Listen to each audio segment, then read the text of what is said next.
ഇന്നത്തെ വിദ്യാഭ്യാസ രീതി കുട്ടികളിൽ ഉണ്ടാക്കുന്ന മാനസിക സമ്മർദ്ദത്തെക്കുറിച്ച് നിങ്ങൾ പങ്കുവച്ച ചില കണക്കുകളിൽ നിന്ന് നമുക്ക് തുടങ്ങാം. ഇത് വായിക്കുമ്പോൾ ശരിക്കും ഒരു അസ്വസ്ഥതയാണ് തോന്നുന്നത്. നഗരങ്ങളിലെ 60% വിദ്യാർത്ഥികൾക്ക് ഉത്കണ്ഠ, 70% പേർക്ക് കടുത്ത മാനസിക പിരിമുറുക്കം. കഴിഞ്ഞ വർഷം മാത്രം വിദ്യാർത്ഥികളുടെ ആത്മഹത്യയിൽ 20% വർധനവ്. ഈ സംഖ്യകൾ ഒരു മുന്നറിയിപ്പാണ്, അല്ലേ? വളരെ ശരിയാണ്. ഇതൊരു അക്കാഡമിക് പ്രശ്നം മാത്രമല്ല, ഒരു സാമൂഹിക പ്രതിസന്ധിയാണ്. അതെ. ഈ ഒരു പശ്ചാത്തലത്തിലാണ് നിങ്ങൾ നൽകിയിട്ടുള്ള കഴിവ് എന്ന ആശയം ഒരു ബദൽ ചിന്തയായി പ്രസക്തമാകുന്നത്. ഒറ്റനോട്ടത്തിൽ ഇതൊരു പുതിയ പരിശീലന കേന്ദ്രം പോലെയൊക്കെ തോന്നാം. അതെ, പക്ഷേ ഇതിന്റെ ക്യാൻവാസ് അതിലും വളരെ വലുതാണ്. വിദ്യാഭ്യാസം, പിന്നെ വ്യക്തിജീവിതം, സമൂഹം, ഇതിനെയൊക്കെ അടിമുടി മാറ്റിമറിക്കാൻ ലക്ഷ്യമിടുന്ന ഒരു വലിയ ദർശനമാണ് ഇതിന് പിന്നിലുള്ളത്. അതെ, അതിന്റെ ഏറ്റവും കൗതുകകരമായ വശവും അതുതന്നെയാണ്. പുരാതന ഭാരതീയ ജ്ഞാനമായ യോഗയുടെ ഒരു അടിത്തറ. പിന്നെ ആർട്ടിഫിഷ്യൽ ഇന്റലിജൻസ് എന്ന ഏറ്റവും പുതിയ സാങ്കേതിക വിദ്യ. അതോടൊപ്പം ജീവിതത്തിൽ നേരിട്ട് പ്രയോഗിക്കാൻ കഴിയുന്ന നൈപുണ്യങ്ങൾ. ഇവ മൂന്നും ഒരുമിപ്പിക്കാനുള്ള ഒരു ശ്രമം. അതെ. അപ്പോ നമുക്ക് നിങ്ങൾ നൽകിയ ഈ വിവരങ്ങളിലേക്ക് കുറച്ചുകൂടി ആഴത്തിൽ ഇറങ്ങിച്ചെല്ലാം. എന്താണ് യഥാർത്ഥത്തിൽ ഈ കഴിവ്? അതിന്റെ പ്രവർത്തന രീതി എങ്ങനെയാണ്? ഈ ലോകത്ത് എന്ത് മാറ്റമാണിത് കൊണ്ടുവരാൻ ശ്രമിക്കുന്നത്? ഈ ആശയത്തിന്റെ ഉറവിടം കണ്ടെത്തണമെങ്കിൽ നമ്മൾ മോഹനകൃഷ്ണൻ MT എന്ന വ്യക്തിയുടെ ജീവിതത്തിലേക്ക് നോക്കണം. അതൊരു സാധാരണ കരിയർ പാതയല്ല. ഓക്കെ. ഇന്ത്യൻ ആർമിയിൽ 19 വർഷത്തെ സേവനം, അതിൽ 5 വർഷം NSG കമാൻഡോ ആയിരുന്നു. NSG commando? അതെ, രാജ്യത്തെ ഏറ്റവും ഉയർന്ന തലത്തിലുള്ള ഓപ്പറേഷനുകളുടെ ഭാഗമായിരുന്നു. അതിനുശേഷം 10 വർഷത്തോളം ഐക്യരാഷ്ട്രസഭയുടെ സമാധാന സേനയുടെ ഭാഗമായി ലോകത്തിലെ ഏറ്റവും സംഘർഷഭരിതമായ യുദ്ധഭൂമികളിൽ പ്രവർത്തിച്ചു. ശ്രീലങ്ക, ജോർഡാൻ, കെന്യ പോലുള്ള സ്ഥലങ്ങളിൽ. അതും പൊട്ടിത്തെറിക്കാത്ത സ്ഫോടക വസ്തുക്കൾ നിർവീര്യമാക്കുന്ന ജോലി. ഇത് സങ്കല്പിക്കാൻ പോലും പ്രയാസമാണ്. അതെ. അപ്പോ ഒരു വശത്ത് ഒരു കമാൻഡോയുടെ ആ ഉരുക്കുമനുഷ്യനെ പോലുള്ള അച്ചടക്കവും കണിശതയും, മറുവശത്ത് യുദ്ധത്തിന്റെ ഭീകരതയും മനുഷ്യന്റെ നിസ്സഹായതയും നേരിൽ കണ്ടൊരു വ്യക്തി. ഈ 2 അനുഭവങ്ങളാണോ കഴിവ് എന്ന ആശയത്തിന് ജീവൻ നൽകിയത്? കൃത്യമായി പറഞ്ഞാൽ അത് തന്നെ. ഒരു പ്രശ്നത്തെ നേരിടാനുള്ള കമാൻഡോയുടെ ആ ഒരു തന്ത്രപരമായ സമീപനം, അതോടൊപ്പം ആ പ്രശ്നത്തിന്റെ മാനുഷിക വശം മനസ്സിലാക്കാനുള്ള സമാധാന സേനാംഗത്തിന്റെ കാഴ്ചപ്പാടും. ഈ ഒരു ചിന്തയിൽ നിന്നാണ് കഴിവ് മുന്നോട്ട് വയ്ക്കുന്ന അടിസ്ഥാന തത്വം രൂപപ്പെടുന്നത്. Serve, skill, serve. Survey, skill, serve. അതായത് ഭാഗ്യത്തിൽ വിശ്വസിച്ചിരിക്കാതെ പ്രശ്നങ്ങളെ ശാസ്ത്രീയമായി കണ്ടെത്തുക, അത് പരിഹരിക്കാനുള്ള കഴിവുകൾ നേടുക, പിന്നെ ആ കഴിവുകൾ സമൂഹത്തിന് തിരികെ നൽകുക. ഈ സർവേ, സ്കിൽ, സെർവ് എന്ന ആശയം കേൾക്കാൻ ലളിതമായി തോന്നുന്നുണ്ട്. നമുക്ക് ആദ്യത്തെ ഘട്ടമായ സർവേയിൽ നിന്ന് തുടങ്ങാം. സമൂഹത്തിലെ യഥാർത്ഥ പോരാട്ടങ്ങൾ കണ്ടെത്തുക എന്ന് പറയുമ്പോൾ അതെങ്ങനെയാണ് സാധ്യമാവുക? ഇവിടെയാണ് ആർട്ടിഫിഷ്യൽ ഇന്റലിജൻസിന്റെ പങ്ക് വരുന്നത്. ഇതൊരു സാധാരണ ഗൂഗിൾ ഫോം സർവേ അല്ല. ഓക്കെ. ഇപ്പൊ ഒരു ഉദാഹരണം പറഞ്ഞാൽ, ഒരു പ്രത്യേക ജില്ലയിലെ കൗമാരക്കാർക്കിടയിലെ മാനസികാരോഗ്യ പ്രശ്നങ്ങളാണ് പഠിക്കേണ്ടതെന്നിരിക്കട്ടെ. കഴിവിന്റെ AI മോഡലുകൾ ആ ജില്ലയിലെ പ്രാദേശിക വാർത്താ റിപ്പോർട്ടുകൾ, സോഷ്യൽ മീഡിയ ചർച്ചകൾ, ഓൺലൈൻ ഫോറങ്ങൾ, ഇതിനെയെല്ലാം വിശകലനം ചെയ്യും. പരീക്ഷാ പേടി, ഭാവിയിലെ അനിശ്ചിതത്വം, ഒറ്റപ്പെടൽ തുടങ്ങിയ വാക്കുകളും വികാരങ്ങളും എത്രത്തോളം വരുന്നു എന്ന് കണ്ടെത്തും. അപ്പോ ആളുകൾ തുറന്നു പറയാൻ മടിക്കുന്ന കാര്യങ്ങൾക്ക് പോലും ഒരു ഡിജിറ്റൽ രൂപം കിട്ടുന്നു. വെറും അഭിപ്രായങ്ങൾക്കപ്പുറം ഡേറ്റയെ അടിസ്ഥാനമാക്കിയുള്ള ഒരു കണ്ടെത്തൽ. അതെ. അതോടൊപ്പം സർക്കാർ ഡാറ്റയുമായി ഇതിനെ ബന്ധിപ്പിക്കും. ആ പ്രദേശത്തെ കൌൺസിലിംഗ് സെന്ററുകളുടെ എണ്ണം, സ്കൂളുകളിലെ സൗകര്യങ്ങൾ, അങ്ങനെയുള്ള കാര്യങ്ങൾ. മനസ്സിലായി. ഇതോടെ കുട്ടികൾക്ക് വിഷാദമുണ്ട് എന്ന പൊതുവായ പ്രസ്താവനയിൽ നിന്ന് മാറി ഈ പ്രദേശത്തെ +2 വിദ്യാർത്ഥികൾക്ക് പരീക്ഷാ പേടിയുമായി ബന്ധപ്പെട്ട ഉത്കണ്ഠ കൂടുതലാണ്, പക്ഷെ അത് കൈകാര്യം ചെയ്യാൻ ആവശ്യമായ സൗകര്യങ്ങൾ കുറവാണ് എന്ന കൃത്യമായ ഒരു പ്രശ്ന നിർവചനത്തിലേക്ക് എത്താൻ കഴിയും. ഇത് വളരെ ശക്തമായ ഒരു തുടക്കമാണ്. യഥാർത്ഥ പ്രശ്നം കണ്ടെത്തി കഴിഞ്ഞാൽ പിന്നെ അതിനെ നേരിടണമല്ലോ. അവിടെയാണ് രണ്ടാമത്തെ ഘട്ടമായ സ്കിൽ വരുന്നത്. കഴിവുകൾ ഉപയോഗിച്ച് പരിഹരിക്കുക. ഇതെങ്ങനെയാണ് പ്രവർത്തിക്കുന്നത്? നമുക്ക് മുൻപ് പറഞ്ഞ ഉദാഹരണം തന്നെ എടുക്കാം. പ്രശ്നം കണ്ടെത്തിക്കഴിഞ്ഞാൽ കഴിവിന്റെ ഗവേഷക സംഘം അതിനുവേണ്ട പരിഹാരങ്ങൾ രൂപകൽപ്പന ചെയ്യും. ഇവിടെയാണ് പരമ്പരാഗത വിദ്യാഭ്യാസ രീതിയിൽ നിന്നുള്ള വലിയ മാറ്റം. അതെങ്ങനെയാണ്? ഇതിന്റെ പരിഹാരം സൈക്കോളജിസ്റ്റുകളെ പരിശീലിപ്പിക്കുക എന്നത് മാത്രമല്ല, ചില കുട്ടികൾക്ക് ചിലപ്പോൾ സംസാരിക്കുന്നതിനേക്കാൾ എളുപ്പം കലയിലൂടെ സ്വയം പ്രകടിപ്പിക്കാനാവും. ശരിയാണ്. അപ്പോ ആർട്ട് തെറാപ്പിയിൽ വൈദഗ്ധ്യമുള്ളവരെ പരിശീലിപ്പിക്കും. ചിലർക്ക് കായിക വിനോദങ്ങളിലൂടെയാവും ആശ്വാസം കിട്ടുക. അപ്പോ യോഗയിലും മെഡിറ്റേഷനിലും പരിശീലനം നൽകും. അതായത് ഒരു പ്രശ്നത്തിന് ഒറ്റമൂലിയില്ല, പലതരം കഴിവുകളുള്ള പലതരം ആളുകൾക്ക് ആ പ്രശ്ന പരിഹാരത്തിൽ പങ്കാളികളാകാം എന്നാണോ? തീർച്ചയായും. ഒരു കവിക്ക് ഈ വിഷയത്തെക്കുറിച്ച് കവിതകൾ എഴുതി കുട്ടികളിൽ അവബോധം സൃഷ്ടിക്കാം. ഓക്കെ. ഒരു ടെക് വിദഗ്ധന് ഒരു സപ്പോർട്ട് ആപ്പ് ഉണ്ടാക്കാം. ഒരു കർഷകന് ഓർഗാനിക് ഫാമിംഗിലൂടെ മാനസികാരോഗ്യം മെച്ചപ്പെടുത്തുന്നതിനെ കുറിച്ച് ക്ലാസ് എടുക്കാം. ഓരോ വ്യക്തിയുടെയും തനതായ കഴിവിനെ, അതെന്തു തന്നെ ആയാലും സമൂഹ നന്മയുമായി ബന്ധിപ്പിക്കുക എന്നതാണ് സ്കിൽ ഘട്ടത്തിന്റെ ലക്ഷ്യം.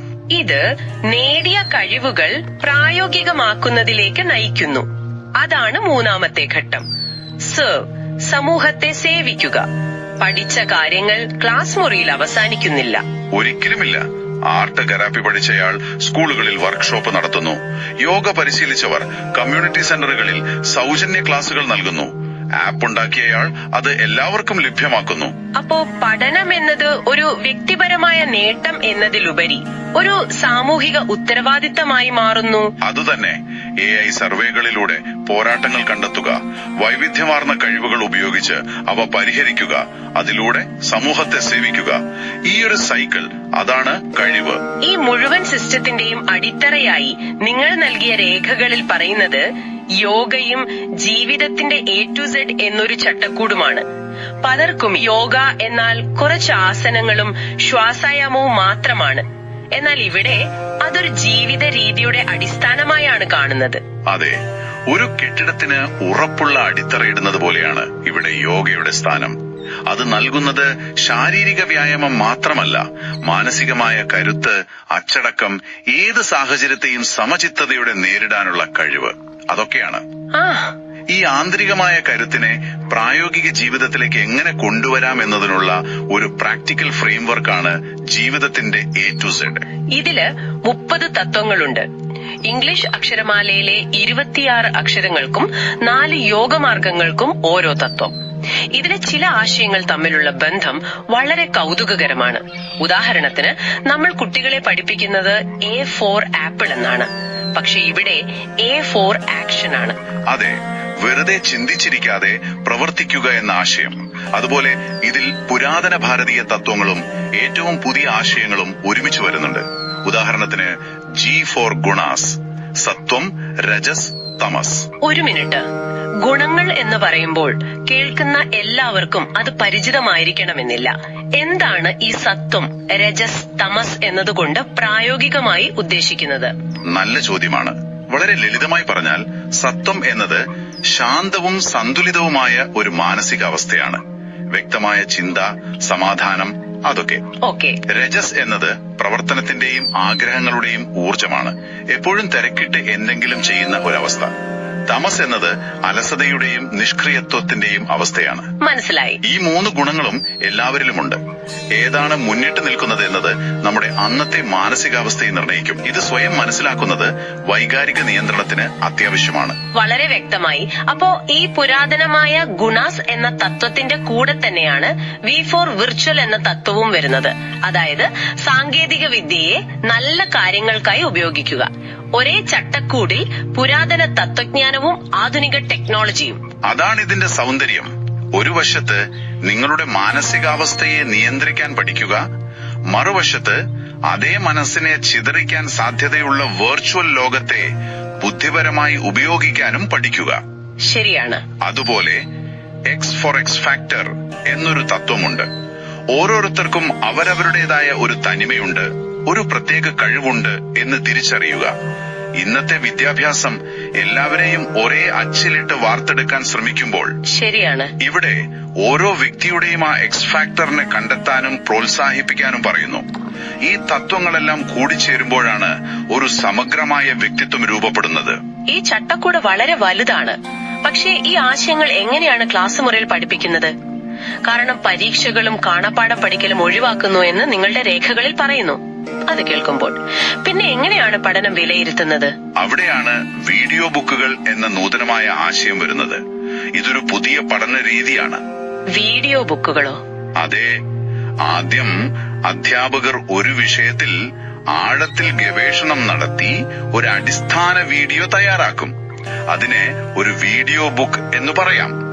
വിദ്യാർത്ഥികൾ അത് കണ്ടതിന് ശേഷം ഗൂഗിൾ, ഗ്രോക്ക് പോലുള്ള AI ടൂളുകളുടെ സഹായത്തോടെ കൂടുതൽ വിവരങ്ങൾ കണ്ടെത്തി സ്വന്തമായി 5 മിനിറ്റ് ദൈർഘ്യമുള്ള ഒരു വീഡിയോ ബുക്ക് ഉണ്ടാക്കുന്നു. ഒരു നിമിഷം. വിദ്യാർത്ഥികൾ AI ടൂളുകൾ ഉപയോഗിച്ച് സ്വയം ഗവേഷണം നടത്തി വീഡിയോ ഉണ്ടാക്കുന്നു. അതിനെ വിലയിരുത്തുന്നത് മാതാപിതാക്കളും സുഹൃത്തുക്കളും ചേർന്നാണ്. ഇതൊരു റാഡിക്കൽ ആശയമാണ്. ഇതിലൊരു അപകടമില്ലേ? തെറ്റായ വിവരങ്ങൾ പ്രചരിക്കാനോ അല്ലെങ്കിൽ സുഹൃത്തുക്കൾ മുഖം നോക്കി നല്ല മാർക്ക് കൊടുക്കാനോ സാധ്യതയില്ലേ? വളരെ പ്രസക്തമായ ഒരു ചോദ്യമാണിത്. ഇവിടെയാണ് അധ്യാപകന്റെ റോൾ മാറുന്നത്. അധ്യാപകൻ ഒരു ലെക്ചറർ എന്നതിലുപരി ഒരു ഫെസിലിറ്റേറ്റർ ആകുന്നു. കുട്ടികൾ കണ്ടെത്തുന്ന വിവരങ്ങളുടെ ആധികാരികത ഉറപ്പുവരുത്തേണ്ടത് അധ്യാപകന്റെ ചുമതലയാണ്. പിന്നെ വിലയിരുത്തൽ എന്നത് മാർക്കിടുന്ന ഒരു പ്രക്രിയയല്ല, മറിച്ച് ഒരു ചർച്ചയാണ്. കുട്ടി ആ വീഡിയോ വീണ്ടും മെച്ചപ്പെടുത്തുന്നു. അപ്പോ പഠനം ഒറ്റത്തവണ തീരുന്നൊരു പരീക്ഷയല്ല, മറിച്ച് നിരന്തരം മെച്ചപ്പെടുത്തുന്ന ഒരു പ്രക്രിയയായി മാറുന്നു. അതെ.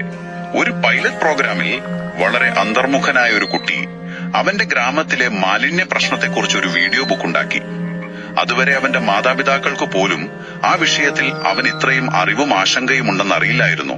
ശരിക്കും ആ വീഡിയോ കണ്ടതിനു ശേഷം ആ കമ്മ്യൂണിറ്റിയിൽ ഒരു ചെറിയ ചർച്ച തുടങ്ങി. അതാണ് ഈ രീതിയുടെ ശക്തി. അത് കുട്ടിയുടെ ആശയവിനിമയ ശേഷി, ഗവേഷണ പാഠവും വിമർശനാത്മകമായി ചിന്തിക്കാനുള്ള കഴിവ്, ഇതെല്ലാം ഒരുമിച്ച് വളർത്തുന്നു. ഈ പദ്ധതിയുടെ ലക്ഷ്യങ്ങൾ വളരെ വലുതാണ്. ഒരു ലോകം, ഒരു നമ്പർ, ഒരു വിദ്യാഭ്യാസം, ഒരു സുരക്ഷ എന്നൊക്കെ പറയുമ്പോൾ ഇതിന്റെ വ്യാപ്തി നമുക്ക് ഊഹിക്കാം. പക്ഷെ ഇത്രയും വലിയൊരു പദ്ധതിക്ക് സാമ്പത്തിക പിന്തുണ എങ്ങനെ കണ്ടെത്തും? ഇതൊരു ചാരിറ്റി പ്രവർത്തനമായി അധികകാലം മുന്നോട്ടു പോകാൻ സാധിക്കില്ലല്ലോ. തീർച്ചയായും അതൊരു പ്രധാനപ്പെട്ട കാര്യമാണ്. ഇതൊരു ചാരിറ്റി പ്രവർത്തനമല്ല, മറിച്ച് സാമ്പത്തികമായി സ്വയം പര്യാപ്തമായ ഒരു സാമൂഹിക സംരംഭമായാണ് വിഭാവനം ചെയ്തിരിക്കുന്നത്. അതെങ്ങനെയാണ്? യോഗ ക്ലാസുകൾ, കോർപ്പറേറ്റുകൾക്ക് വേണ്ടിയുള്ള AI കൺസൾട്ടിംഗ്, ജൈവ ഉൽപ്പന്നങ്ങളുടെ വിൽപ്പന, സ്കിൽ ഡെവലപ്മെന്റ് വർക്ക്ഷോപ്പുകൾ, ടൂറിസം എന്നിങ്ങനെ 35-ലധികം വരുമാന മാർഗങ്ങൾ ഇതിന്റെ ഭാഗമായി പ്ലാൻ ചെയ്തിട്ടുണ്ട്. 35-ലധികം വരുമാന മാർഗങ്ങളോ? അത് വളരെ വലുതാണല്ലോ.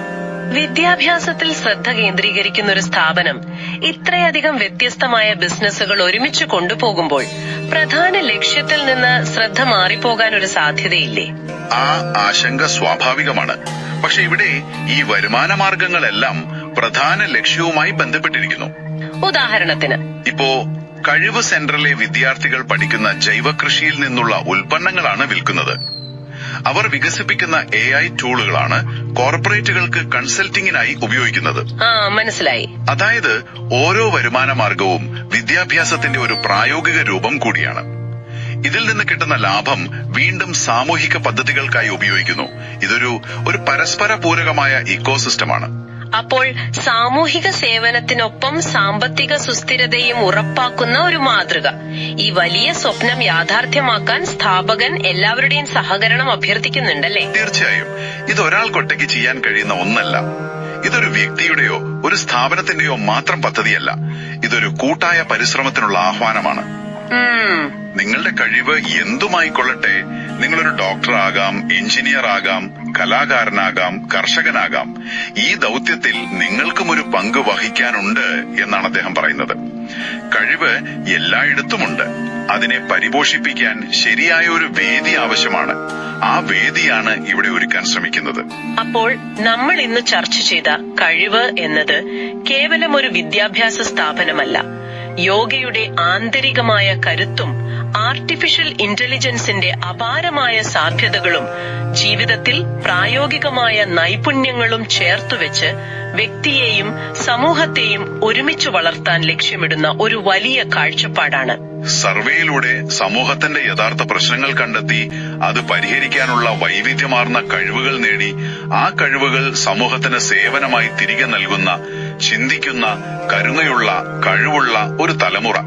അതാണ് ആത്യന്തികമായ ലക്ഷ്യം. ഈ ചർച്ച അവസാനിപ്പിക്കുമ്പോൾ നിങ്ങൾക്ക് ആലോചിക്കാൻ ഒരു ചോദ്യം തരികയാണ്. പുരാതനമായ യോഗ നൽകുന്ന ആന്തരിക ശാന്തതയും ഏറ്റവും പുതിയ AI സാങ്കേതിക വിദ്യ നൽകുന്ന കാര്യക്ഷമതയും ജീവിതത്തിലെ പ്രായോഗിക കഴിവുകളും ഒരുമിക്കുമ്പോൾ അത് മനുഷ്യന്റെ വളർച്ചയെ ശരിക്കും എങ്ങനെയായിരിക്കും സ്വാധീനിക്കുക?